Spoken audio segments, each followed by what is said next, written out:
പശ്ചിമേഷ്യയിലെ സംഘർഷബാധിത മേഖലകളിൽ നിന്നും ഭാരതീയരെ തിരിച്ചെത്തിക്കുമെന്ന് വിദേശകാര്യമന്ത്രി എസ് ജയശങ്കർ പാർലമെന്റിൽ പറഞ്ഞു. ടെഹ്റാനിൽ നിന്നും വിദ്യാർത്ഥികളെ ഒഴിപ്പിക്കാനുള്ള ശ്രമങ്ങൾ തുടരുകയാണ്. ഗൾഫ് നേതാക്കളുമായി ഭാരതം നിരന്തര സമ്പർക്കം തുടരുന്നു. ഇറാൻ വിദേശകാര്യമന്ത്രിയുമായി സംസാരിച്ച് സ്ഥിതിഗതികൾ വിലയിരുത്തി. ഇറാൻ കപ്പലിന് നങ്കൂരമിടാൻ അനുമതി നൽകിയത് ശരിയായ നടപടിയെന്നും എസ് ജയശങ്കർ പറഞ്ഞു. ആദ്യം അദ്ദേഹത്തിന്റെ വാക്കുകളൊന്ന് കേൾക്കാം.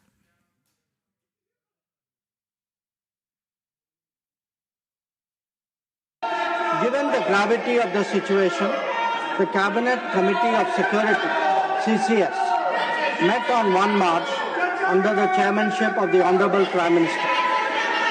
It was briefed on the airstrikes in Iran and the subsequent attacks in several Gulf countries. The CCS was concerned over the safety and security of the Indian community in the region. It also focused on the implications for regional security and for economic and commercial activities. The committee was apprised of difficulties faced by Indian travelers transiting the region and by students appearing for scheduled examinations in these countries.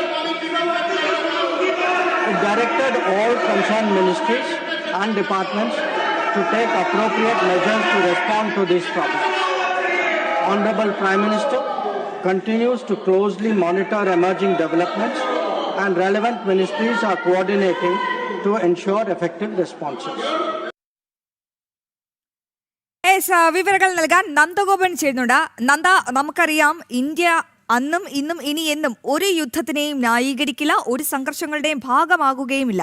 ഇപ്പോഴിതാ S Jaishankar രാജ്യസഭയിൽ പ്രസംഗിക്കവേ പ്രതിപക്ഷത്തിന്റെ ബഹളം ഉണ്ടാകുന്നു. പ്രതിപക്ഷം ഈ പ്രസംഗത്തെ തടസ്സപ്പെടുത്താനൊക്കെ ശ്രമിക്കുന്നു. നമുക്ക് വ്യക്തമാണ് പ്രതിപക്ഷം ആരുടെ ഭാഗത്താണെന്ന്. അതൊക്കെ അവിടെ നിൽക്കട്ടെ. ഇന്ന് എസ് ജയശങ്കർ പറഞ്ഞു വെക്കുന്ന ചില നിർണായക കാര്യങ്ങളുണ്ട്. അത് ആദ്യം പറയാം. ഒപ്പം ഇന്ന് രാജ്യസഭയിൽ നടന്ന കാര്യങ്ങളുടെ ആകെ ചിത്രം കൂടി പ്രേക്ഷകരുമായി പങ്കുവെക്കാം. നന്ദ. അശ്വതി, പാർലമെന്റിന്റെ ഇരുസഭകളിലും ലോക്സഭയിലും രാജ്യസഭയിലും വിദേശകാര്യമന്ത്രി എസ് ജയശങ്കർ പശ്ചിമേഷ്യയിലെ ഈ യുദ്ധ സാഹചര്യം, അതിൽ ഭാരതം സ്വീകരിക്കുന്ന നിലപാട് എന്ത് എന്നുള്ളത് വ്യക്തമാക്കി കഴിഞ്ഞു. പ്രതിപക്ഷ ബഹളത്തിനിടയിലായിരുന്നു വിദേശകാര്യമന്ത്രിയുടെ പ്രത്യേക പ്രസ്താവന ഇരുസഭകളിലും ഉണ്ടായത്. അതായത് പ്രധാനമായും അദ്ദേഹം സൂചിപ്പിച്ചത് ഭാരതത്തിന്റെ നിലപാട് തന്നെയാണ്. ഈ വിഷയത്തിൽ ചർച്ചകളിലൂടെ ഈ യുദ്ധം അവസാനിപ്പിക്കണം, ഈ വിഷയത്തിൽ ഒരു പരിഹാരം കാണണമെന്നുള്ളതാണ് ഭാരതത്തിന്റെ നിലപാട്. ഇതുമായി ബന്ധപ്പെട്ട് GCC രാഷ്ട്ര തലവന്മാരുമായി ഇതിനോടകം തന്നെ സംവദിച്ചു കഴിഞ്ഞു. ഒപ്പം തന്നെ ഇറാന്റെ വിദേശകാര്യ മന്ത്രിയുമായി തന്നെ 2 തവണ സംസാരിക്കുകയുണ്ടായി. ഈ വിഷയത്തിൽ ഭാരതത്തിന്റെ നിലപാട് വളരെ വ്യക്തമാണ്. യുദ്ധം അവസാനിപ്പിക്കണം, അത് ചർച്ചയിലൂടെ സമാധാനം പുലരണം എന്നുള്ളതാണ്. രണ്ടാമത്തെ ഒരു ഭാരതത്തിന്റെ കൺസേൺ എന്നുള്ളത് ഭാരതത്തിൽ നിന്നും പുറത്തുപോയി ജോലി ചെയ്യുന്ന പ്രവാസികളെ സംബന്ധിച്ചാണ്. പ്രവാസി ഭാരതീയരുടെ സുരക്ഷ ഭാരതത്തിന്റെ പ്രഥമ പരിഗണനയിൽപ്പെട്ടതാണ്. അതിനുവേണ്ട എല്ലാ നടപടികളും സ്വീകരിച്ചിട്ടുണ്ട്. വിവിധ എംബസികൾ കൃത്യമായി ഇതുമായി ബന്ധപ്പെട്ട് കാര്യങ്ങൾ ക്രോഡീകരിക്കുന്നുണ്ട്. മാത്രമല്ല ക്യാബിനറ്റ് സെക്രട്ടേറിയറ്റ് ചേർന്നുകൊണ്ട് ഈ വിഷയം വിശദമായി തന്നെ ചർച്ച ചെയ്തു. എല്ലാ മന്ത്രാലയങ്ങൾക്കും ഉണർന്ന് പ്രവർത്തിക്കുവാൻ വേണ്ടിയുള്ള നിർദ്ദേശം നൽകി. ഇതിനോടകം തന്നെ ഏതാണ്ട് 67,000-ഓളം പേരെ ഇന്നലെ വരെ തിരിച്ചെത്തിക്കാൻ സാധിച്ചു എന്നുള്ളതാണ്. അതേപോലെ തന്നെ ഫ്ലൈറ്റ് ഓപ്പറേഷനുകൾ കാര്യക്ഷമമായി തന്നെ നടക്കുന്നുണ്ട്. ഇങ്ങനെ എല്ലാ വിധത്തിലും പ്രവാസികളെ അവരെ തിരിച്ചു കൊണ്ടുപോകാൻ ഈ യുദ്ധമേഖലയിൽ കൂടുതൽ സംഘർഷഭരിതമായ മേഖലയിലൊക്കെ കഴിയുന്ന പ്രവാസികളെ തിരിച്ചെത്തിക്കുവാൻ വേണ്ട എല്ലാ നടപടികളും സ്വീകരിച്ചിട്ടുണ്ട്. ഇതിൽ മറ്റ് രാഷ്ട്രങ്ങളും GCC കൺട്രികളും സഹകരിക്കുന്നു എന്നുള്ളതാണ് അദ്ദേഹം സൂചിപ്പിക്കുന്നത്.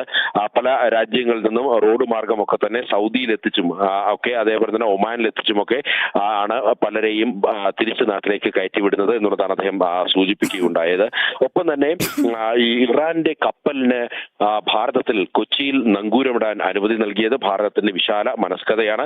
ഇതിൽ ഇറാൻ പ്രത്യേക നന്ദി അറിയിച്ചു എന്നുള്ളതും അദ്ദേഹം സൂചിപ്പിച്ചു. ഒപ്പം തന്നെ ക്രൂഡ് ഓയിൽ ലഭ്യതയിൽ ഭാരതം കൃത്യമായി ജാഗ്രത പുലർത്തുന്നുണ്ട് എന്നുള്ളതാണ്. നിലവിൽ ആശങ്കപ്പെടേണ്ട യാതൊരുവിധ സാഹചര്യങ്ങളും നിലനിൽക്കുന്നില്ല എന്നുള്ളതും അദ്ദേഹം സൂചിപ്പിക്കുകയുണ്ടായി. ഊർജ സംരക്ഷണം അല്ലെങ്കിൽ ഊർജ മേഖല ഭാരതത്തിന്റെ സുസ്ഥിരമായി തന്നെ മുന്നോട്ട് പോവുകയാണ്. അതുകൊണ്ട് തന്നെ ജനങ്ങൾക്ക് ബുദ്ധിമുട്ടുണ്ടാക്കുന്ന തരത്തിൽ യാതൊരുവിധ നടപടികളും ഉണ്ടാകില്ല, അല്ലെങ്കിൽ അത്തരം പ്രശ്നങ്ങളൊന്നും നിലനിൽക്കുന്നില്ല എന്നും അദ്ദേഹം സൂചിപ്പിക്കുകയുണ്ടായി. ഇതിനൊപ്പം തന്നെ ഭാരതത്തിന്റെ സുരക്ഷ അതും സുരക്ഷയും ദേശീയ സുരക്ഷയും പ്രധാനമാണ്. ഈ മൂന്ന് ഘടകങ്ങൾ, ഒന്ന് ഭാരതീയ പ്രവാസികളുടെ വിഷയം, രണ്ട് ഭാരതത്തിന്റെ ആഭ്യന്തര സുരക്ഷാ വിഷയം, ഒപ്പം തന്നെ ഈ വിഷയത്തിൽ ഭാരതം സ്വീകരിക്കുന്ന നിലപാട്, ഈ മൂന്ന് വിഷയങ്ങളിൽ ഊന്നിയാണ് പാർലമെന്റിന്റെ ഇരുസഭകളിലും കേന്ദ്ര വിദേശകാര്യമന്ത്രി എസ് ജയശങ്കർ പ്രത്യേക പ്രസ്താവന നടത്തിയത്. നന്ദൻ, വിവരങ്ങൾ വ്യക്തമാണ്. എന്നാലും പശ്ചിമേഷ്യയിലെ സംഘർഷബാധിത മേഖലകളിൽ ഭാരതീയരെ തിരിച്ചെത്തിക്കുമെന്ന വിദേശകാര്യമന്ത്രി എസ് ജയശങ്കർ തന്നെയാണ് ഇന്ന് രാജ്യസഭയിൽ ഉറപ്പ് നൽകിയിരിക്കുന്നത്. ഞങ്ങളുടെ പ്രതിനിധി നന്ദനാണ് ഏറ്റവും പുതിയ വിവരങ്ങൾ പ്രേക്ഷകരുമായി പങ്കുവച്ചത്.